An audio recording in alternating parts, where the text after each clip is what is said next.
ಅಳ್ತಾನೆ ಬೆಂಗಳೂರಿಗೆ ಕಳಿಸ್ತು ಅಮ್ಮ. ಆದರೆ ನನ್ನ ಗಂಡ ಹೇಳಿದ್ದೊಂದು ಮಾತು ಕೇಳಿ ನನ್ನ ಮನಸ್ಸೇ ಬದಲಾಯಿತು. ನಮಸ್ಕಾರ ಕರ್ನಾಟಕ, ನಾನು ನಿಮ್ಮ ಮನೆ ಮಗಳು ರಕ್ಷಿತಾ ಮಾತಾಡ್ತಾ ಇರೋದು. ನಾವು ಫೈನಲ್ಲಾಗಿ ಬೆಂಗಳೂರಿಗೆ ಹೋಗೋ ಟೈಮ್ ಬಂತು. ಈ ಥರ ವೀಡಿಯೋ ಏನಕ್ಕೆ ಮಾಡ್ತಾಯಿದ್ದೀನಿ ಅಂತ ನೀವು ಕೇಳ್ಬೋದು. ನಂಗೆ ಮೆಮೊರೇಬಲ್ ಆಗಿರಲಿ ಅನ್ನೋ ಕಾರಣಕ್ಕೋಸ್ಕರ ಆಚೆಗಡೆ ವೀಡಿಯೋ ತಗೊತಾ ಇದ್ದೀನಿ ಅಷ್ಟೇ. ಸೊ ನಾ ಈ ಕಡೆ ಬಂದರೆ ನನ್ನ ಮಗಳು ಕೃಷ್ಣ ಸಾಂಗಿಗೆ ಕೇಳಿದ ತಕ್ಷಣ ಕೈ ಮುಗಿತಾಳೆ. ಅವಳನ್ನ ಕರ್ಕೊಂಡೋಗಿ ನಮ್ಮ ಅಣ್ಣ ಸ್ನಾನ ಮಾಡಿಸ್ತಾ ಇದ್ದ. ಆಲ್ರೆಡಿ ತುಂಬ ಫೀಲಲ್ಲಿದ್ದ, ನಮ್ಮ ಪಾಪು ಹೋಗ್ತಾ ಇದ್ದಾಳೆ ಅಂತ ಹೇಳ್ಬಿಟ್ಟು. ಸೊ ನಾನು ಹಂಗೆ ಲಗೇಜ್ ಪ್ಯಾಕ್ ಮಾಡ್ಕೊಂಡು ಆಚೆ ಬಂದು ನೋಡಿದರೆ ನಮ್ಮಮ್ಮ ಆಲ್ರೆಡಿ ಅಳ್ತಾನೆ ಇತ್ತು.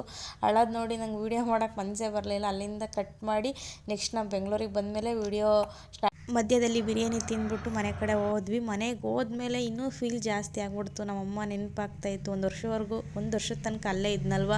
ಸೊ ಹಂಗಾಗಿ ತುಂಬ ಫೀಲ್ ಆಗ್ತಾಯಿತ್ತು. ನನಗೇನು ಕೆಲಸ ಮಾಡೋಕ್ಕೆ ಮೂಡೇ ಇರಲಿಲ್ಲ. ನಮ್ಮ ಹಸ್ಬೆಂಡೇ ಫುಲ್ ಎಲ್ಲ ಪಾತ್ರೆ ಎಲ್ಲ ವಾಶ್ ಮಾಡ್ಕೊಡ್ತೀನಿ ಅಂತ ಹೇಳ್ಬಿಟ್ಟು ಎಲ್ಲ ಅವರೇ ವಾಶ್ ಮಾಡ್ತಾಯಿದ್ರು. ಸೊ ನಾನು ಹಾಗೆ ಅವ್ರಿಗೆ ಹೆಲ್ಪ್ ಮಾಡ್ತಾಯಿದ್ದೆ. ಅದರಲ್ಲಿ ನನ್ನ ಕಾಲು ಎಳೆಯೋದು ಬೇರೆ ನೋಡಿದ್ರಲ್ಲ ಯಾವ ಥರ ಕಾಲು ಎಳಿತಾ ಇದ್ರು ಅಂತ ಹೇಳ್ಬಿಟ್ಟು. ಇಷ್ಟೆಲ್ಲ ಪಾತ್ರೆ ತೊಳಿತಾ ಇದ್ದಾರಲ್ವ, ಒಂದು ಕಪ್ ಟೀ ಮಾಡ್ಕೊಡೋಣ ಅಂತ ಹಾಲು ಹಾಕ್ತಾಯಿದ್ದೆ. ಹಾಲೆಲ್ಲ ಚೆಲ್ಲೋಗ್ಬಿಡ್ತು. ಇನ್ನೇನು ಬೈತಾರೆ ಅಂದ್ಕೊಂಡಿದ್ದೆ. ಸೊ ಅವ್ರು ಹೇಳಿದ್ದೊಂದು ಮಾತು ಕೇಳಿ ನನ್ನ ಮನಸ್ಸೇ ಬದಲಾಯಿತು. ಬಿಡು ಪರವಾಗಿಲ್ಲ, ಇವತ್ತು ನೀನು ಮನೆಗೆ ಬಂದಿದ್ದೀಯಲ್ಲ, ಹಾಲುಕ್ಕಿದ್ದೇ ಒಳ್ಳೆಯದಾಯಿತು, ಯಾಕಂದರೆ ನೀನು ನಮ್ಮ ಮನೆ ಲಕ್ಷ್ಮಿ ಅಂತ ಹೇಳಿದರು. ಸೊ ಆ ಮಾತು ಕೇಳಿ ನಂಗೆ ತುಂಬಾ ಖುಷಿ ಆಯಿತು.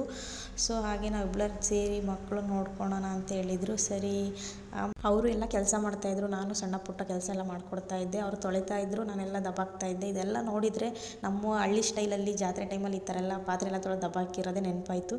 ಸೊ ಹಾಗೆ ಅವರು ಹಸಿವಾಗ್ತಾಯಿದೆ, ಚಿತ್ರಾನ್ನ ಏನಾದರೂ ಮಾಡಿಕೊಡು ಅಂತ ಕೇಳಿದರು. ಅವರಿಗೋಸ್ಕರ ಚಿತ್ರಾನ್ನ ಎಲ್ಲ ಮಾಡಿಕೊಟ್ಟು ಆಲ್ರೆಡಿ ಟೈಮು 11:30 ಆಗಿತ್ತು. ಸೊ ಅವಾಗ ನಾವು ಊಟ ಮಾಡಿದ್ದು ಎಲ್ಲ ಕೆಲಸ ಎಲ್ಲ ಮುಗಿಸಾದ್ಮೇಲೆ ನೆಕ್ಸ್ಟ್ ಅವ್ರು ಹೋಗಿ ಮಲ್ಕೊಂಡ್ರು. ನಾವು ಇನ್ನೇನು ಮಿಕ್ಕಿದ್ದು ಹೆಣ್ಮಕ್ಳ ಕೆಲಸ ಇರುತ್ತಲ್ವ, ಎಲ್ಲ ನೀಟೆಲ್ಲ ಮಾಡೋದು, ಕ್ಲೀನಿಂಗ್ ಮಾಡೋದು, ಪ್ರತಿಯೊಂದೆಲ್ಲ ಮುಗಿಸಿದೆ. ಬಟ್ ಇವತ್ತೇ ರೆಸ್ಟ್ ತೊಗೋಬೋದಿತ್ತಲ್ಲ ಅಂತ ಕೇಳ್ಬೋದು ನೀವು. ಬಟ್ ನನ್ನ ಚಿಕ್ಕ ಮಗಳಲ್ಲ, ದೊಡ್ಡ ಮಗಳು ಒಬ್ಬಳಿದ್ದಾಳೆ.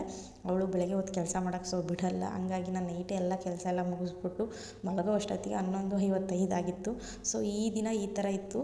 ಹಾಗೆ ಮುಂದಿನ ವೀಡಿಯೋದಲ್ಲಿ ಮತ್ತೊಂದು ದಿನ ಸಿಗ್ತೀನಿ. ಈ ವಿಡಿಯೋ ನಿಮ್ಗೆ ಏನಾದರೂ ಇಷ್ಟ ಆದರೆ ಲೈಕ್, ಶೇರ್, ಕಮೆಂಟ್ ಮಾಡಿ. ಹಾಗೆ ಸಬ್ಸ್ಕ್ರೈಬ್ ಮಾಡೋದು ಮರಿಬೇಡಿ.